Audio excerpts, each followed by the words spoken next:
everyone. I hope you are all blessed. The presence of God is so awesome in the midst of us today. And truly, He is an awesome God. And that song, I have a mansion over the hilltop. How are you excited, looking forward and seeing your mansion? Are you excited? Amen. Are you imagining how it look like? Yes. Amen. Because it's street gold. And a water that really never runs. And it is really a wonderful place to look forward and even to imagining at this time, especially when we are in times of trouble or problems that we encounter. But let's continue to look unto Jesus, the author and finisher of our faith at all time. So, and I said, well, no one is afraid to die, amen? Yeah. Because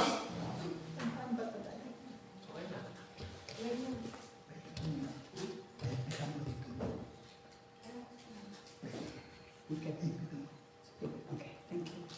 Yeah, we are waiting for the mansion, and we're not supposed to be afraid to die, because for us to live is Christ and to die is gain. And also, you know, my prayer now, I said to myself, Lord, you're coming soon. Or are we going to take place in the rapture?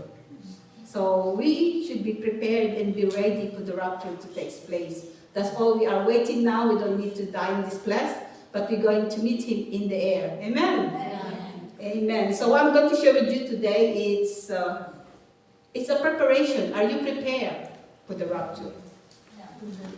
Are you? How serious you are prepared for the rapture? Amen. We should be serious, prepared for the rapture. So what I'm sharing with you today is God's presence in our life. Because we know the presence of God is always available, is always there. As long that you have received and accepted Jesus Christ as your Lord and Savior. And also, when you have after you receive Jesus Christ as your Lord and Savior, the Holy Spirit dwells in us. So He is the Holy Spirit who's going to help us to be in God's presence in our life. So let's come to the Lord in prayer first. Our Abba Father, we thank you once again, O Lord, for your word that we are about to hear. I thank you, Father, for the wonderful revelation of your word, O God, that you have shared today for us. And Father, we thank you for your word, that it will continually be a rhema of your word to each and every one of us. And Father, that will bring healing, that will bring challenges, that will bring conviction into our lives, O Lord, that we will not only be hearer, but help us, Father, to be a doer of your words. Abba, Father, we thank you for your awesome presence in the midst of us. And we ask continually, Holy Spirit of God, to move mightily in our hearts, to move mightily in our spirit, that we will have a clarity and the understanding, Lord, of your very rhema word that we're going to hear today. Abba, Father, we thank you, and we ask thee, Father, to continue, Lord, to move in the midst of us, that anyone who needed healing, Lord, anyone who needed something from you, miracles, wonders, oh God, will continue to manifest into the lives, into the hearts of your people, Father. And I ask the Lord to anoint our ears, anoint our heart, anoint our understanding, Father, that we will be able to be receptive to know more of you. And Father, that it will bring life to our soul, to our spirit, Father. And I ask the Lord Jesus, that you continue, Lord, to move mightily in the midst of us. That Father, whatever your desire and what you have restored to each and every one of your people right now, I ask the Father that you release to each and every one of your people, Lord Jesus. And Father, anyone who needed answer to their needs right now, to their questions, oh Lord, whatever circumstances, whatever problems, or whatever the situation of their lives of your people, Heavenly Father, I thank you for your divine intervention, that you will meet the needs of your people right now, that you will give them a Holy Spirit, I thank you for giving them a heavenly wisdom, direction and guidance, so that what they're going to do, into the steps that they're going to decide and do, Lord, for that situation that they are in at this moment. Holy Spirit of God, I ask you right now, continue, Lord, to move, instill the heart of your people, that, Lord Jesus, our hearts become continually, Lord, aware of your presence. Be aware of your goodness in our lives. Be aware, of Lord, of who you are in our lives, that you are the Father in heaven who knows the needs of your people. And I thank you, Father, for even at this moment, touch and stir the heart of your people right now, for us to know the truth, and the truth shall set us free. And I thank you, Father, for your continuous move. Holy Spirit of God, we continue to welcome you. We continue to surrender everything unto you, and I yield and surrender my spirit unto you, that more of you and less of me, that only a vessel or only a mouthpiece, O Lord, to speak of your word. And I thank you, Father, for your anointing upon your word. I give you praise, glory, and thanksgiving for every answered prayers and about to do in the needs and into the life and meeting the needs of your people today. We thank you and we honor you. We give you praise right now. In Jesus' name, amen and amen. Okay, my text is in Psalm 73, verse 28. I'll read it with you. What I'm going to share is God's presence in our life, and at the same time, stroke is how the Holy Spirit working in us, with us today in the last days. Okay, God's presence in our life and the work of the Holy Spirit at this last age. But as for me, it is good to be near God. Psalm 73:28. I have made the sovereign Lord my refuge, and I will tell of all your deeds. And let's go to Psalm 51, verse 11 says, do not cast me from your presence, O Lord, or take your Holy Spirit from me. And then John 16, 5-7 says, but now I'm going to him who sent me. None of you asked me, where are you going? Rather, you filled with grief because I have said these things. But very truly, I tell you, it is for your good that I am going away, and the Advocate, who is the Holy Spirit, will come to you. But if I go, I will send him to you. And then it says in Revelation 22:17, it says, the Spirit and the bride says, come, and let the one who hears say, come. Let the one who is thirsty come, and let the one who wishes take the free gift of the water of life, who is the Holy Spirit. So I'm sharing with you today is about the work and the power of the Holy Spirit who is moving and working within us now. As we have believed the Lord Jesus Christ, Lord Savior, our Father, who is now seated at the right hand of our Father in heaven. So therefore, the Lord Jesus Christ is the one who intercedes for you and for me. Whatever you ask in prayer, is there to intercede on your behalf. That's why when we pray, we always ask the Father, address to the Father, and in the name of our Lord Jesus Christ, because the Lord Jesus Christ has all the power, the authority, whatever you ask in His name. So the powerful Word of God is life, and it's a revelation of who He is our God, our Savior. But now He has given us, after we have received Jesus Christ, the Father and the Lord Jesus Christ, He directs us back to the Holy Spirit, who is now working in this world, who is now working in you and for me. As a believer, we are be able to understand the promises of God because the Holy Spirit who is working with us and who is with us. So in this passage in Psalm 73:28, this is especially in Psalm 51 verse 11, remember David. David is, if you know the story and life of David, he is full of, he has so much sin that he has done. And he had so much things that he contradicted or probably disobeyed God. He's got so many, if you know David. But David, he loves God. He is always after God's heart.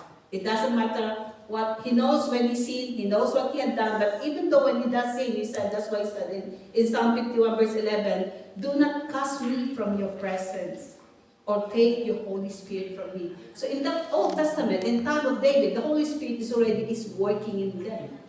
The Holy Spirit is working in the Old Testament. So therefore, how much more now the Holy Spirit, how powerful He is now in the midst of us. Remember, God the Father given Jesus to be the payment and the penalty of our sin. So therefore, through the Lord Jesus Christ, we have eternal life. Through the Lord Jesus Christ, we have eternal life. Through the Lord Jesus Christ, we have everything because He promised us that His word is powerful, that His word is alive, His word is real. So the word of God will never return void without being accomplished that was sent forth. So whatever the word of God, from Genesis to Revelation, when we declare and decree the promises of God, it will come to pass because the word of God is alive in us as a believer, a true believer of the Lord Jesus Christ. Because we can say that as we, true believer of the Lord Jesus Christ, God given us the power, the authority to do the task what God has called us to do. And also the word of God, He has given us the power and authority that you and I, as a daughter and children of God, God given us that power. God has given us the authority. Actually, He has not only given us the power and authority, but He declared Himself that you will do greater because the Holy Spirit is with you. So therefore, as we as a believer, the children of God, we will do greater when the Lord Jesus Christ was in earth.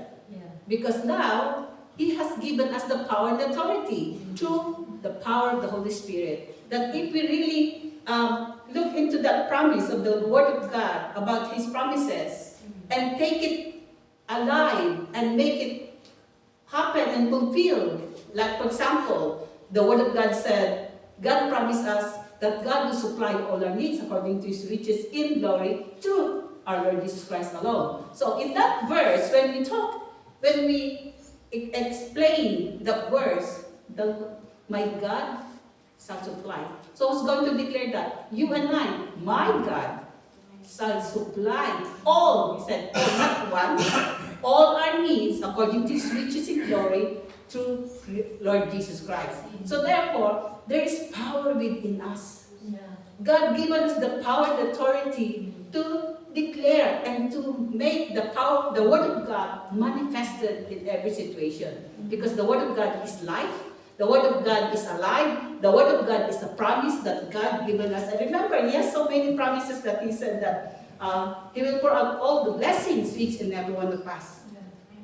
If we know our position as daughters and children of God, we are more than enough to be blessed, and we are more than enough to declare and lift up the name of Jesus, what He has done, that power and authority that He has given us. So therefore, if David then in that Old Testament, the Holy Spirit working in them, that even the creation of the earth, heaven and earth, the Holy Spirit is already working in them. How much more at this time? Because the Lord Jesus Christ promised us the Comforter. The Lord Jesus Christ promised us the Teacher. The Lord Jesus Christ promised us the Advocate. So therefore, the Holy Spirit of God is powerful within you for you to fulfill and do the task that what God calls you to do. That's why the Word of God said, if we take it literally, the Word of God, He promised us that we can do all things through Christ who strengthened us. So whatever it is, you can do it. Whatever your challenges in life, you can do it because God given you the ability to overcome that situation. Amen. He will give you the authority to overcome whatever you are in, or problems, or circumstances, because the Holy Spirit is with you. So do not grieve or quench the Holy Spirit of God who lives in you, because you are God's image through the power of the Holy Spirit of God. Amen. So David reflected on his deepest in the life of faith, concludes one of his psalms. That's why it says, but as for me, it is good to be near God, and also cast me not away from your presence, and do not take your Holy Spirit from me. Because once the person grieved the Holy Spirit, He's not just easily be grieved. He always gives us a chance. He's so kind, He's so gentle, He's so loving, and He's there always available whenever you call Him, whenever you speak to Him, whenever you ask Him anything, He's always there to give you the answer, because His Spirit lives in you. Unless a person is not born again in the Spirit, of course, they will not experience the presence of the Holy Spirit. That's why it's very important for every believers, a true believers, who is to be born again in the Spirit, so that the Holy Spirit dwells in you. That is the reason why we need to be born again. A person should be born again. Because of the Holy Spirit who's going to dwell in you. A person, the Holy Spirit will not dwell to an holy person. That's why we call his name Holy Spirit, because he is holy. So therefore, as a believer who have received Jesus Christ as the Savior, we are holy people of God. Amen. Do you believe in that? That you are holy? Amen. Tell to yourself, I am holy. I'm holy. Amen. We are holy because of the Holy Spirit of God who dwells in us. Amen. So God's people often only begin to appreciate the importance of knowing God's presence when they deprive of it through their own spiritual wanderings. How then can we safeguard the nearest of God in our lives? And also, as learning to cultivate the presence of God, we deliberately reach for spiritual discipline that is more habitually called communion with God. So that's why it's very important to always have communion with God. That's why it says in the Word of God, pray without ceasing. So pray without ceasing always, all the time. Pray at all time. So it is the conscious effort on the part of God's children to grow in our knowledge, love, and enjoyment of God in the way that lives its print in our lives. Salvation elements are one, we are justified by faith. We are justified by faith alone and in Christ alone. We are saved by grace alone. So we are grace adoption, no longer children of darkness, but children of the light, through union with Christ Jesus, who are passionately holy in the sight of God, who are living in the fellowship with Him, who cultivate the presence of God. So, the Holy Spirit is there, is always present. Amen. So, it says in Psalm 73, verse 17, it says, "Till I entered the sanctuary of God, then I understood their final destiny." This is what we call the wicked. God showed the psalmist the destiny of the wicked. So every wicked person, we could call those people wicked, those who didn't have a personal relationship with the Lord Jesus Christ. Or can a believer become a wicked? Good. That's good that you agree with me. But then, how come the person become wicked? Because one, they were not transformed. Second, they probably do not believe what the Word of God said, or probably not all what about Genesis to Revelation, Word of God, probably they questioned it. I will tell you later. It says in Revelation, its problem in the perspective both of eternity and of the believers' highest blessing, and the righteous will succeed the triumph with God, where the wicked will perish. And then the wicked will be, we must have God's revealed word and Holy Spirit in order to complete our life's journey in faith and confidence in God's goodness and justice. The holy God of heaven cannot ignore the willful disobedience of His children on earth and carry on as normal until they face up to what they have done and repent. So every time when we, even the believers, we could, as you agree with me, that they could be a wicked too, even though they're already Christian, they said.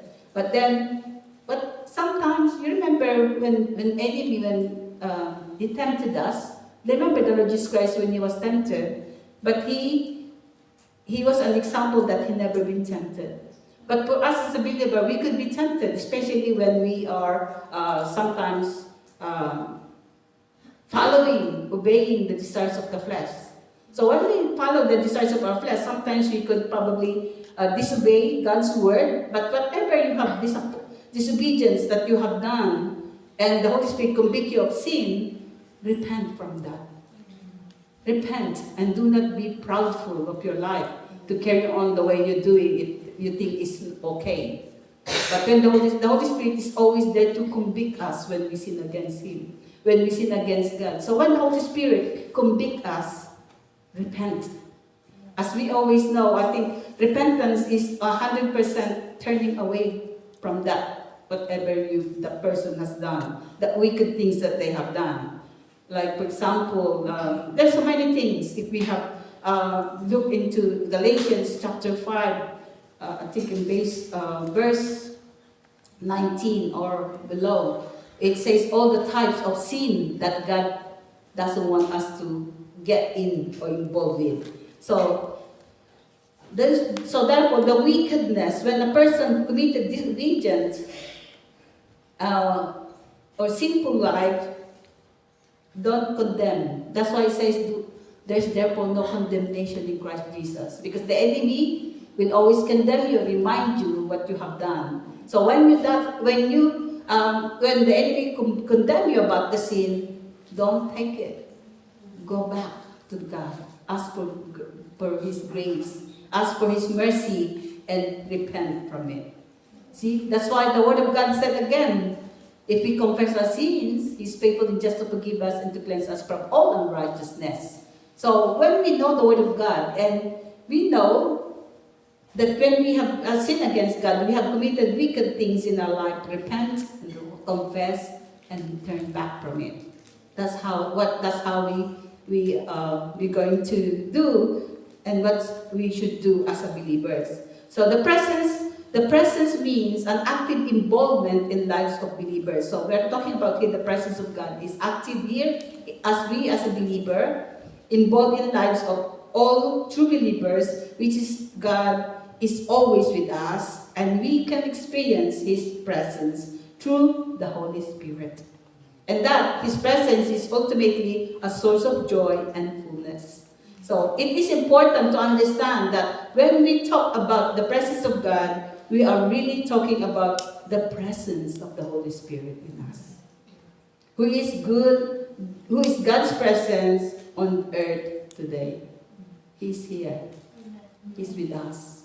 So that's why the promises of God say, I never leave you nor forsake you. That's why He's always with you. Whatever you do, sometimes we ignore Him, but He promised He's always with us. So don't ignore Him. Always be with Him. Talk to Him. He's a person. The Holy Spirit is the third person of God. So therefore, if He's the third person of God, He is our great advocate. He's always with us. He's there to be with us, and He will guide us.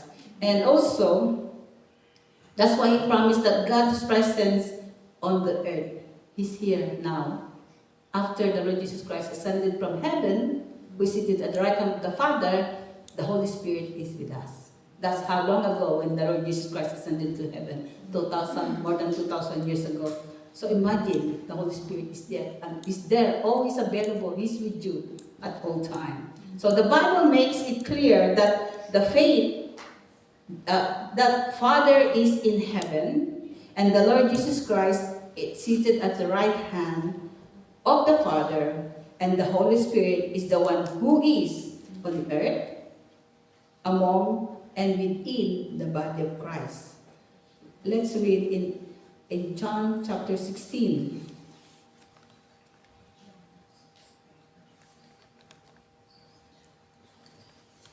Okay. Whoever seen it first, can somebody read it aloud, because I forgot to write it down.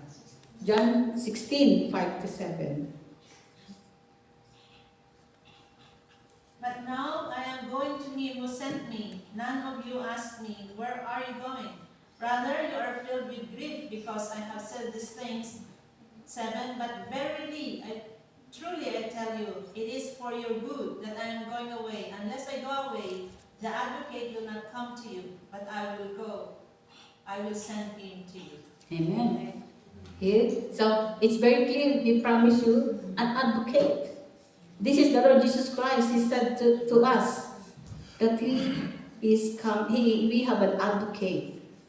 Amen. So He's always with us. As the scriptures where Jesus promised to never leave us nor forsake us, these are both instances of the Holy Spirit at work. So the Holy Spirit is working in you and me. Amen.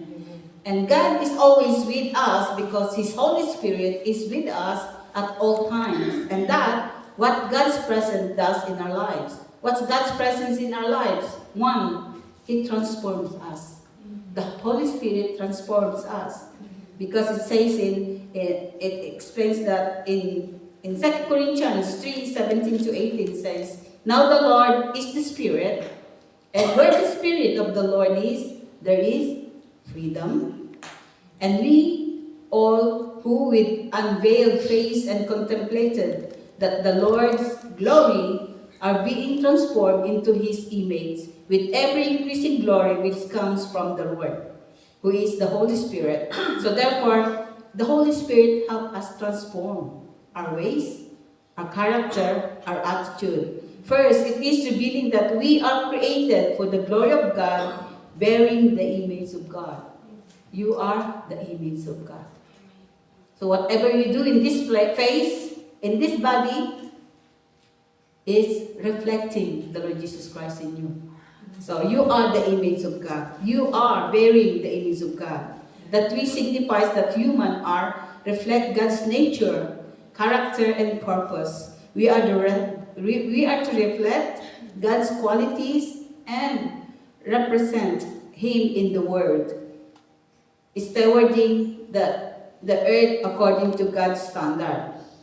To bear the image of God is to live in union with God, to follow and serve Him and love Him for what He has done for man, for redeeming mankind as we are, who is in all His perfection and loveliness, goodness, mercy, justice, compassion, and even with the Holy Spirit help us to holiness. So the Holy Spirit is always there available. Amen. So God just revealing to me an example. Like the royal family. Didn't you know that every royal family, they have the title? In every royal family, whatever the king or the royal family has, they all share to each family. So this is us. We are the royal family of our Heavenly Father, as we have heard, as we are citizens in heaven. Amen? Are you citizen in heaven? Amen. I know we are all British citizens, but we are citizens in heaven. Amen? So therefore, we bear the image of God. So, whatever we do to others, you're not doing it to them. You're doing it to God. Because they are the image of God. They are the children of God. They are the child of God. So if anyone among us, any single one of us, when we say something negative to our brethren in the body of Christ, you are hurting the heart of God.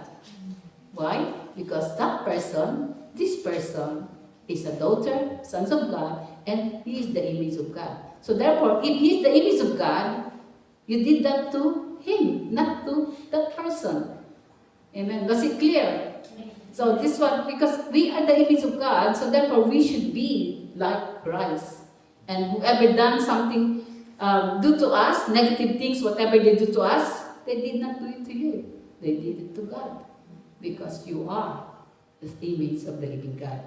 Amen. Secondly, that God's presence transforms us, that we are being transformed back into the glory of the Lord, which is the image of God by the Spirit of God. So whenever we are beholding the glory of God, wherever our face is unveiled and we go to spend time with God in prayer and His Word, the more we behold God through communion with Him. The more and more His Spirit transforms us into His image, and this all happens when the Spirit of God His presence into our life. God's presence, it develops intimacy. So when we have a relationship with the Lord, with the Holy Spirit, it develops intimacy. Intimacy, because the more you communicate, the more you talk to the Holy Spirit, you become so intimate with the Holy Spirit. That's why it's very important to talk to Him. It's very important to speak to Him. It's very important to consult Him. Whatever your question, He's there to guide you. And even reveal things that we do not, that we couldn't understand. I don't know why. I was telling Pastor yesterday, or the day before yesterday, I'm about to go to the toilet. And I was in the toilet, without me knowing, the Holy Spirit revealed to me, pray.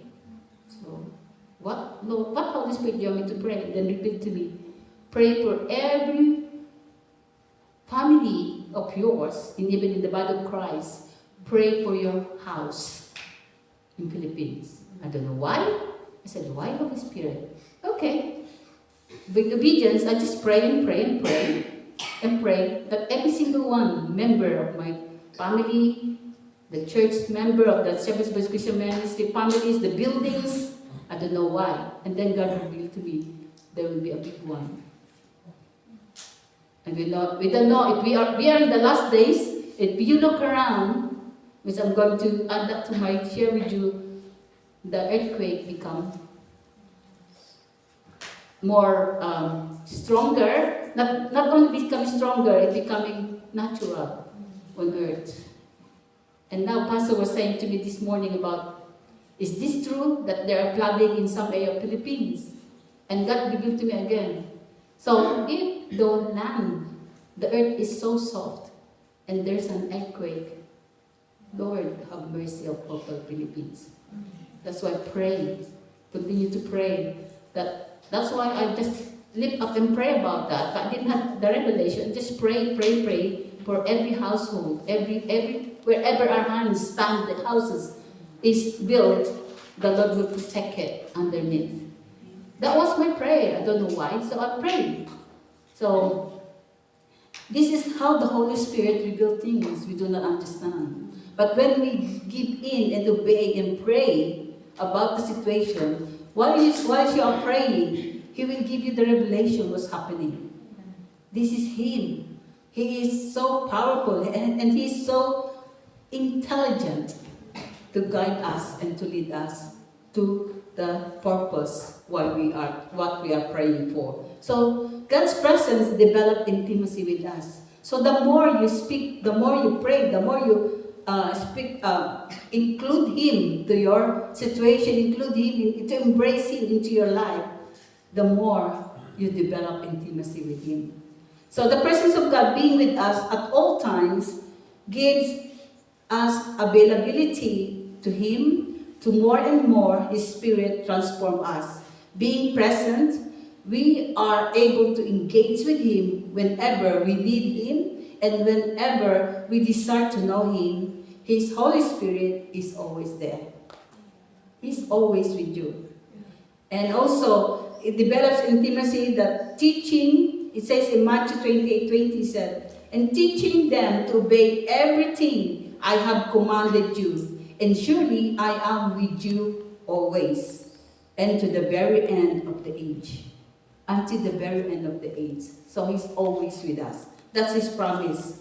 And also explains that it is when it is with them in the person of the Holy Spirit and through His Word, no matter what your condition is, weak, when you're weak, when you're poor, humble, apparently unimportant, He cares for you, watches and concerns every details of your lives, especially in your trials and struggle, and gives both the grace that's sufficient and His presence to guide you and I. It says in Acts 18:10.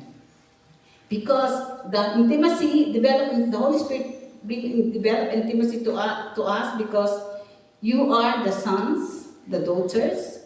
God has sent forth the Spirit of His Son into the hearts crying, Abba, Father, Galatians 4, verse 6. You, however, are not in the realm of the Spirit, if indeed the Spirit of God lives in you, and if anyone does not have the Spirit of Christ, they do not belong to Christ. Romans 8, verse 9. So if they do not have the Holy Spirit of God within them, the Spirit of Christ within them, they don't belong. They're not belong in Christ.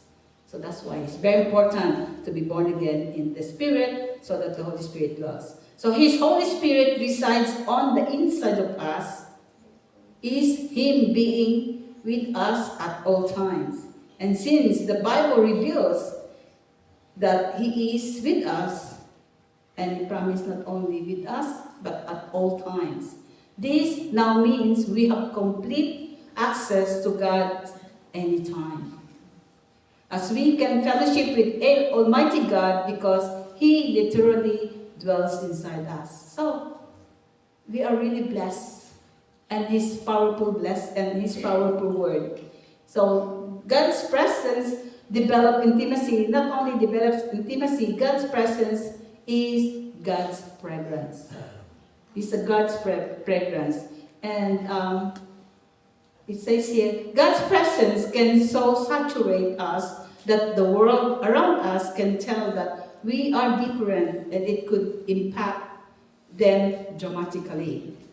For we are to God the pleasing aroma of Christ among those who are being saved and those who are perishing. To the one we are an aroma that brings death.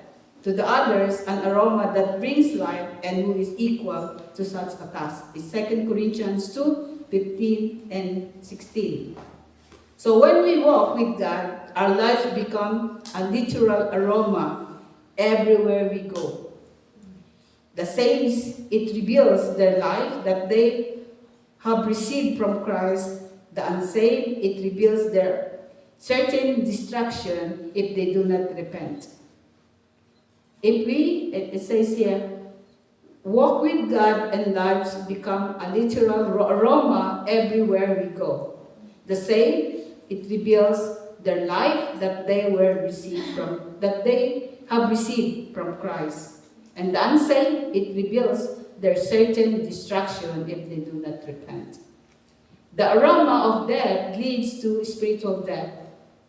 The aroma of death reveals the spiritual death, or hell was aroma of life leading to eternal life.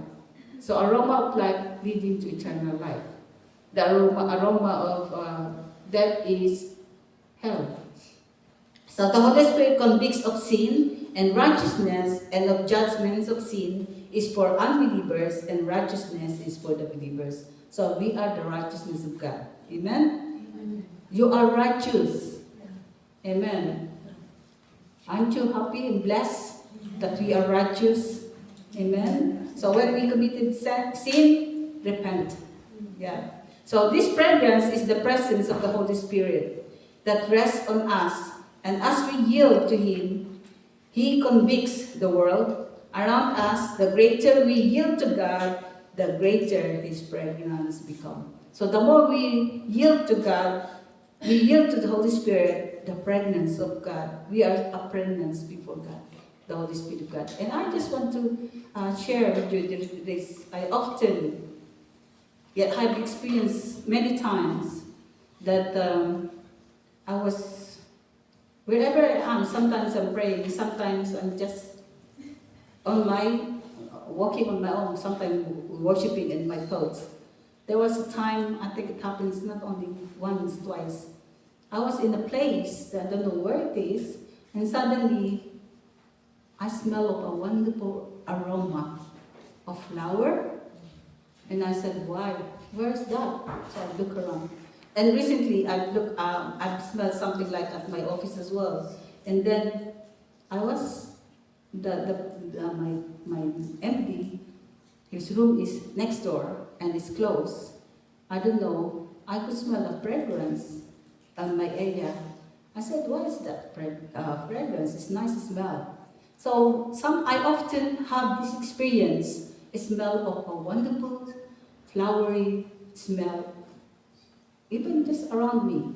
So when I experienced that, I just said to myself, oh, thank you, Lord. Thank you, Holy Spirit.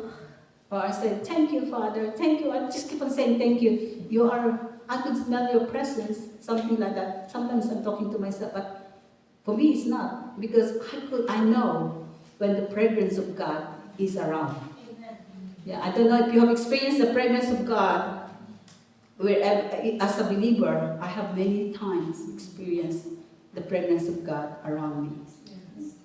So therefore, God's presence is God's fragrance. So when the presence of God is there, He is around you.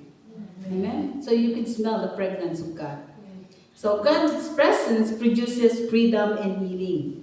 True freedom and healing comes through a revelation with God, often symbolized as freedom from sin and its consequences. This freedom involves being set free from the bondage of sin, allowing individuals to live a life of righteousness and peace. So, whilst healing, both physical and emotional, is also presented as a gift from God. And there's so many things about the healing. And it says that when the Spirit of God comes upon a person, healing and deliverance flows naturally because it is the nature of kingdom that the Holy Spirit carries. Amen? So, Matthew 12:28 it says, but if I cast out devils by the Spirit of God, then the kingdom of God is come upon you.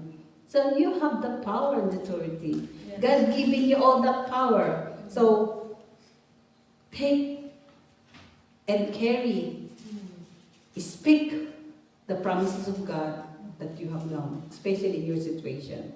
So the Spirit of God is the presence, God's presence produces freedom and healing. So don't be afraid to lay hands on the sick and they shall recover. Amen? Wherever you are, go and pray for them. Don't be afraid, because tell the devil, God given me the power and authority to tread on serpent and anything that is evil. You have the power and authority over them. Amen. So don't be afraid to lay hands and pray for the sick, because it is your faith that heals the sick. Amen. All you have to do, act on the promises of God and believe that God will perform the answer. So next one, the presence of God creates assurance. Whenever they experience God's presence of God, it produces an assurance of faith and reason for tangibly experiencing God. So the Holy Spirit witness as a sense of God's working in believers.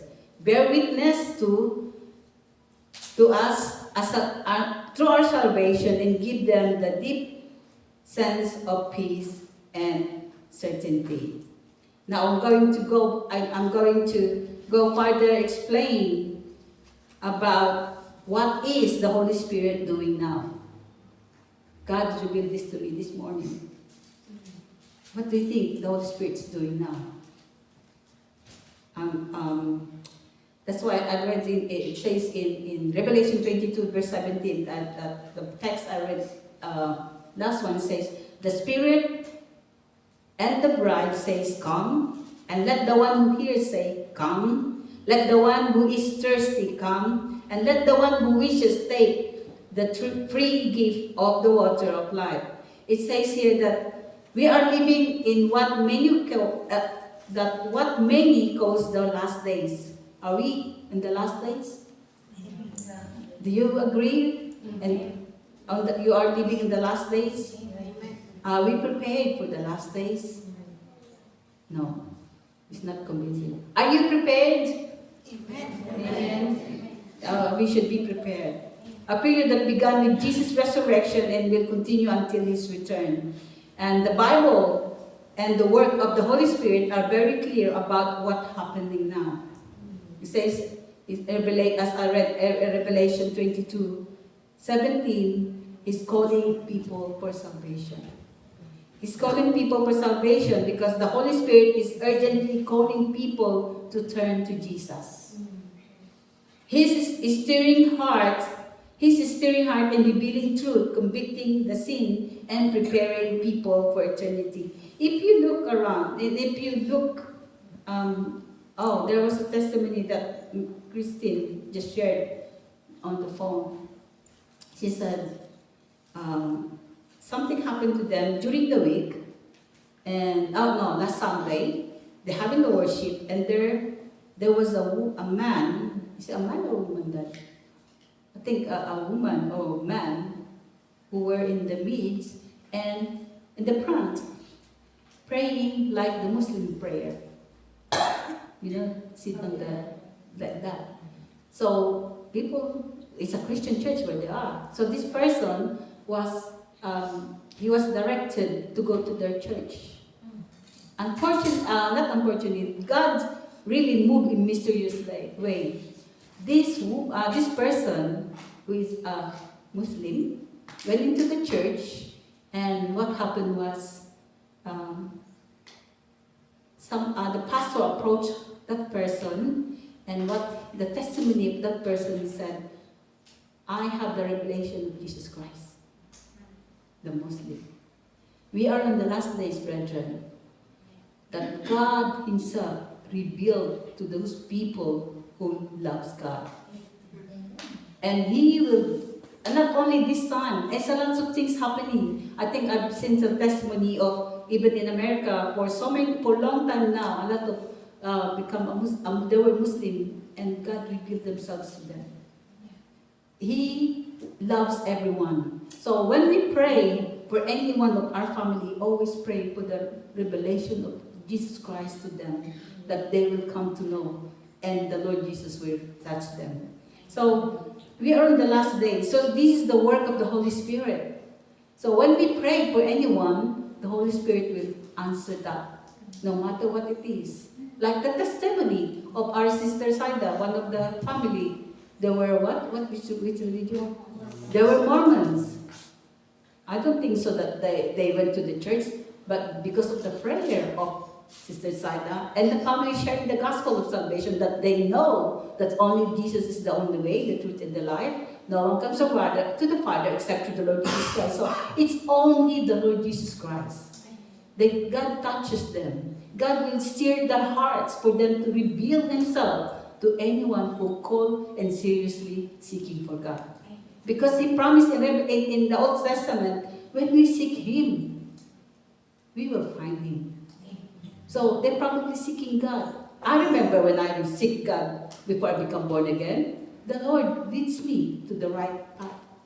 So it's the same thing to any member of our family, no matter how deep they are in that religion, continue to pray. Never give up praying for them, because the Holy Spirit will deal with them, and the Holy Spirit will reveal to them who is the true Savior of their lives.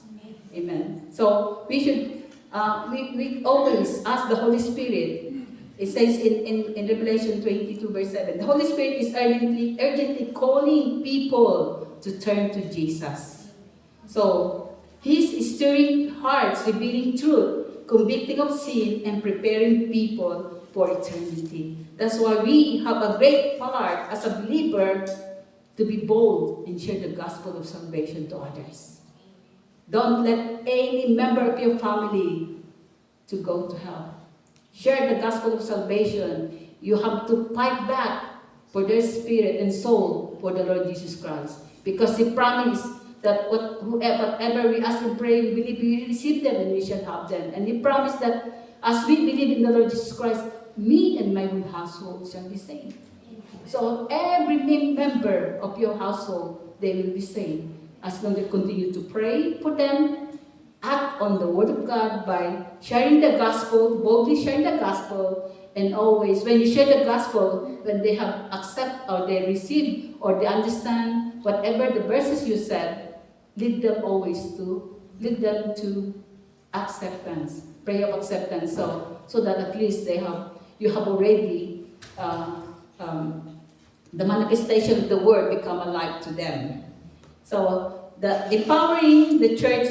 The next one is empowering the church to shine. Who is the church? Who is us? Me. I'm a church of God.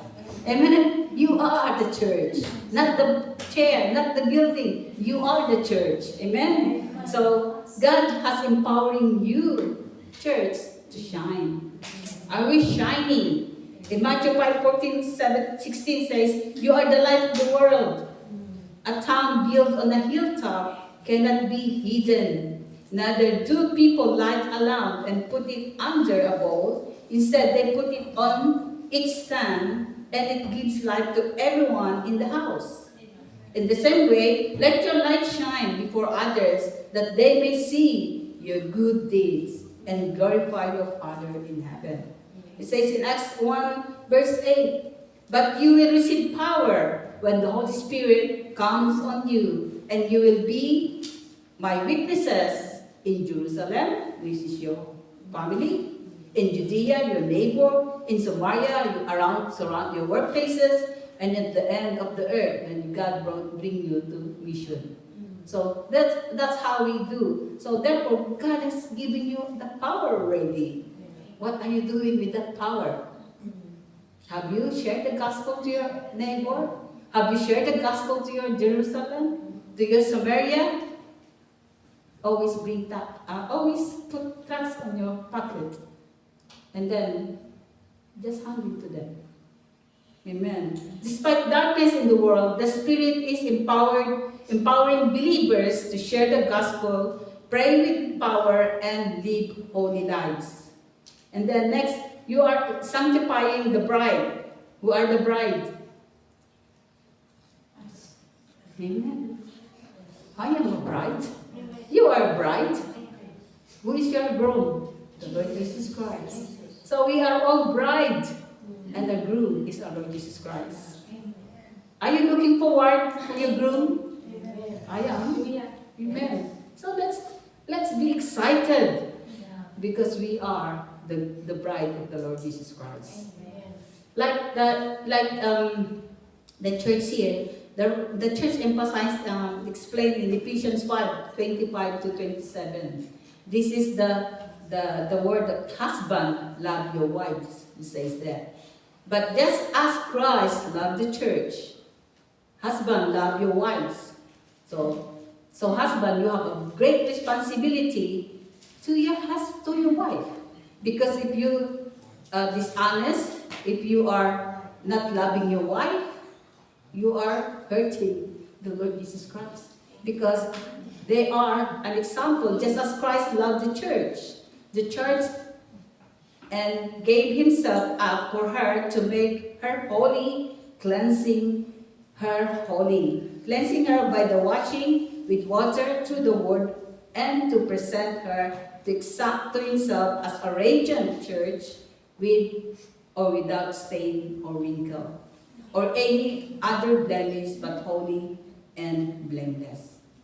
So we, as a church, we should always keep ourselves radiant, and we keep ourselves without spot, blameless, and holy and blameless. The Holy Spirit is preparing the church, you and I, that the bride of Christ, who is our Lord Jesus Christ, will return. This is the time when we return with him after the rapture.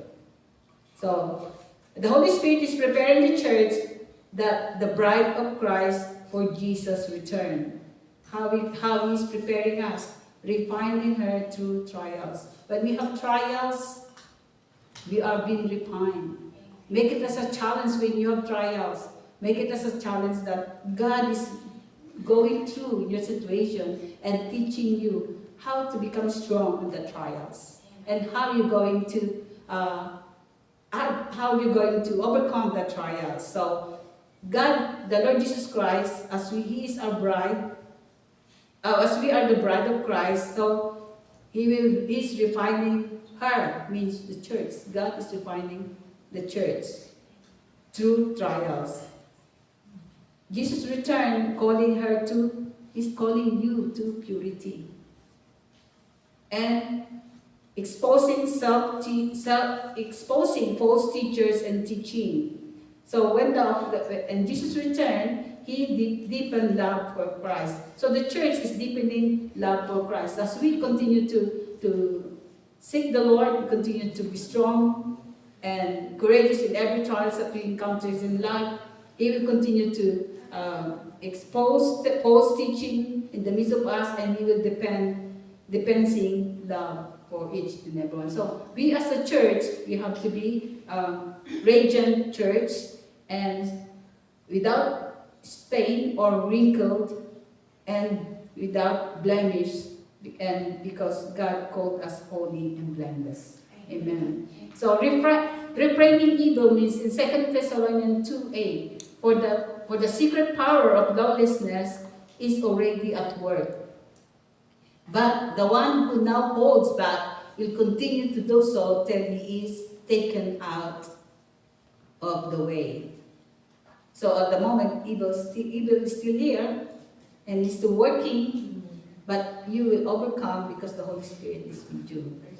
Mystery of iniquity do it already work. So the sin, apostasy, and the mystery of iniquity is a secret or beyond sin, activity of evil power throughout the course of human history, preparing the way for the apostasy and the man sin. And also, it is an insidious process that entrap unbelievers and prepare many within the church to turn from true faith and to accept the lies embodied in the apostate church. So this is the time when the churches will be tested, and it says it involves a spirit or movement against true biblical faith in divine law, and it seeks to gain freedom from moral straining and to take pleasure in sin. So we are on these last days that the churches, that's why in Revelations many will wax cold. Don't let your faith don't get cold. Don't be lukewarm in your faith. Keep on become hot in the presence of God. Because when we are lukewarm, the Revelation said He will spew you out. So let's say here, many believers, the Holy Spirit is currently restraining the full rise of evil, such as Antichrist, the church, human conscience, and government are the three ways God uses to restrain evil.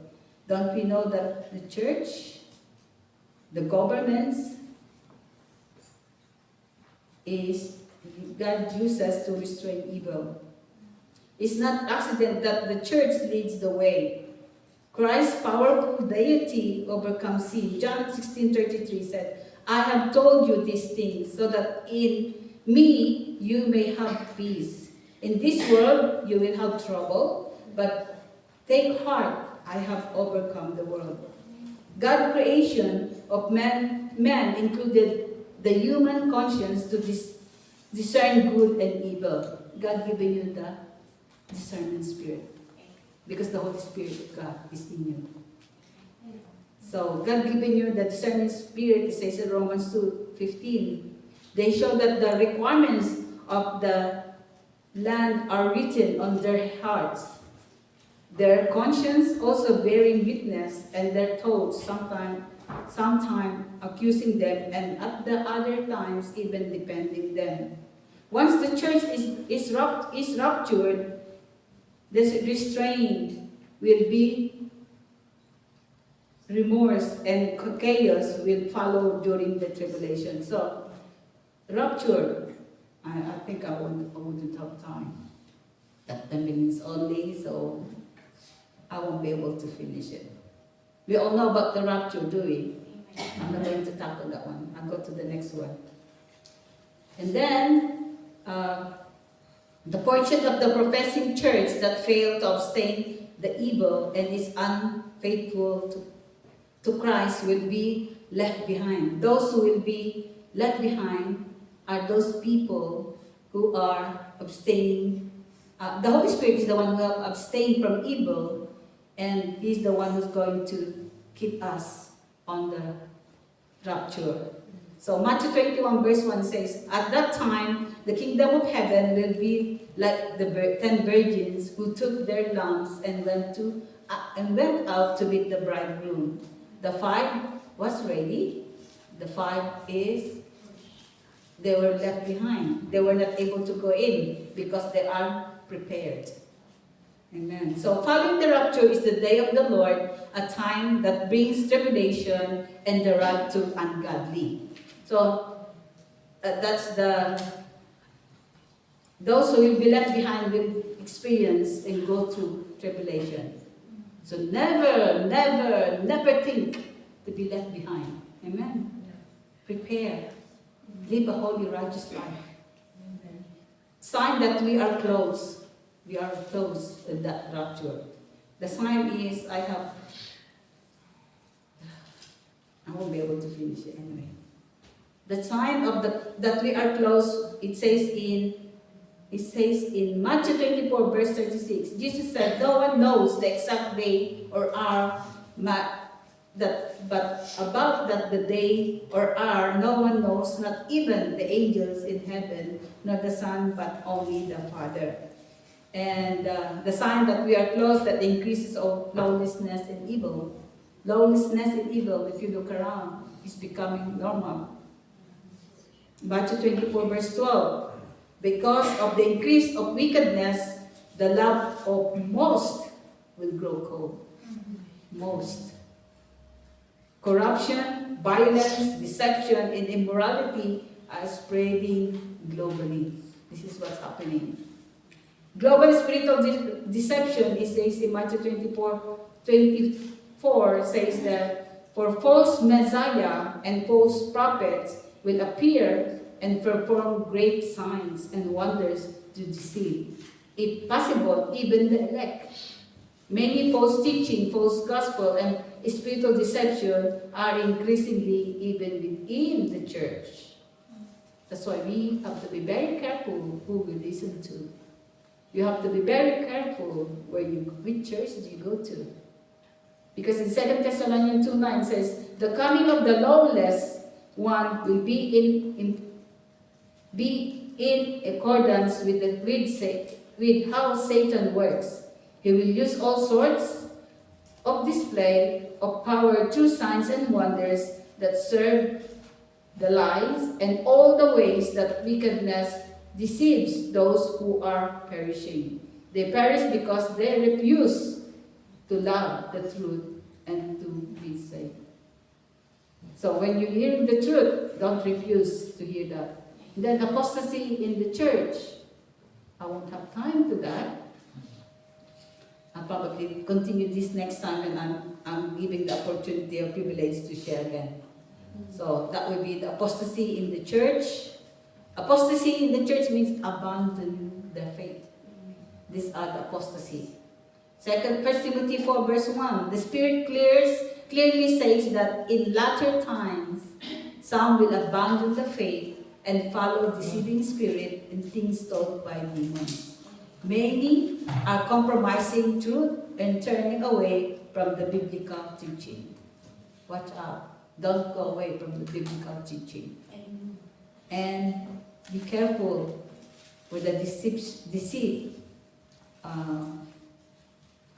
think I'm going to...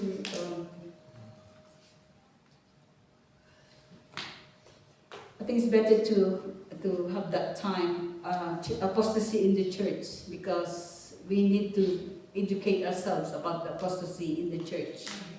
As we're going to be tested in our faith, as we're going to be tested in the church, because many will say that they come here, they even claim Trinity, but then look at if you know the doctrine of some other religion, as long a church or as long a religion doesn't believe in the Holy Spirit, be careful. There are false teachers. There are false religion. They are the one who call themselves deceitful. So that's why do not grieve or do not ignore the Holy Spirit, because the Holy Spirit is very important at this time. So apostasy in the church. That will be next time when we get opportunity. So I'll take this opportunity to pray as we continue to be prepared for the rapture. Let's be wise and always speak to the Holy Spirit. Whatever question you have, He's there to give you a full revelation of the answers. Because He's our life and His presence in our life. So the Holy Spirit filled us, and He will continue to walk with us and trusting in His finished work that we are ready. And if we are not ready, when are you going to get ready? Be ready now. Don't wait for tomorrow. Don't wait for next month, because that rapture will take place without us knowing. Just a twinkling of an eye. That's how quick the rapture will take place. Let's ready. Prepare our life daily. Prepare. Amen. So let's come to the Lord in prayer, and let's pray this with me. You pray with me, and let's make it a declaration of our prayer towards God. Let's pray. Hallelujah. Heavenly Father, let it be a prayer of your life as well, not only me. Heavenly Father, I come before you with a heart full of gratitude and awe.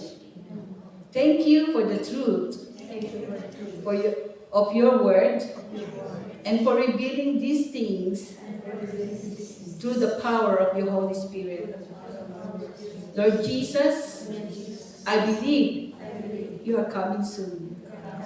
I desire to be ready, not just with knowledge, but with heart that longs for you. Cleanse me from anything that is not pleasing to you. Wash me anew with your precious blood. Holy Spirit, I welcome you. Fill me afresh. Lead me, guide me, empower me. Refine my character. Strengthen my weakness. Guard my heart from fear and deception. Use me to share the love and truth of Jesus in these last days. Help me walk in obedience, in love, and in holiness. Not of fear, but out of depth love and loving for you and longing for you. Make me ready, Lord, not only to meet you in the air, but to live fully for your right now. I pray for our loved ones, our community, and the church worldwide. Awaken us, purify us, pour out through your revival and boldness in the name of Jesus. Come quickly, Lord Jesus, but until you do, find me as faithful. In your precious name, Lord Jesus. Amen. Amen. Amen. So, amen. I will remind myself to continue what I've missed for next time. God bless everyone, and I hope that you are blessed and challenged what the Holy Spirit of God has told us today. Amen.